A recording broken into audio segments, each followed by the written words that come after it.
करवीर तालुक्यातील खुपिरी इथं महायुतीचे उमेदवार चंद्रदीप नरके यांच्या प्रचारासाठी जाहीर सभा आयोजित करण्यात आली होती। अनंता जगदाळे या सभेच्या अध्यक्षस्थानी होते।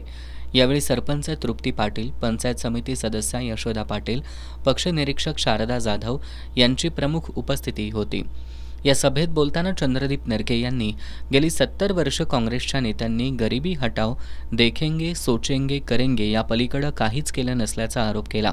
राज्यातील महायुती सरकार शाश्वत विकासाचं स्वप्न पूर्ण करणार असून महायुती सरकारचा जाहीरनामा म्हणजे वचननामा आहे। देशाचा स्वाभिमान असलेल्या संविधानाबद्दल बोलताना संविधान दिन साजरा करण्याचं काम शिवसेना भाजपनं केलं असल्याचं सांगितलं। माझा संघर्ष हा व्यक्तीशी नसून काँग्रेसच्या विचारधारेशी आहे। मतदारसंघातील प्रत्येक गावात मंदिरं आणि समाज मंदिरं बांधली, पण यांना हिंदू देवतांवर प्रेमच नाही असं सांगून दिवंगत आमदार मागील 5 वर्षात मतदारसंघात फिरकले नाहीत अशी टीका नरके यांनी केली।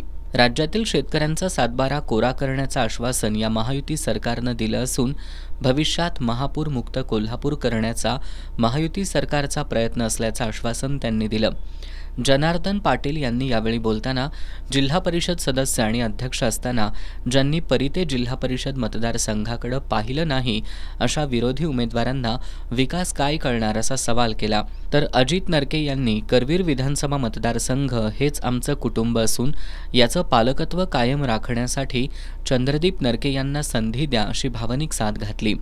यावेळी एकनाथ पाटील, राजवीर नरके, संजय पाटील, मुकुंद पाटील, SK पाटील, चंद्रकांत पाटील, आकाराम पाटील, सखाराम पाटील, संजय पाटील, राऊ चौगले, सविता गुरव, शिवाजी गुरव, सुरेश कदम, अब्बास पाटील यांच्यासह महायुतीचे पदाधिकारी, कार्यकर्ते आणि ग्रामस्थ उपस्थित होते।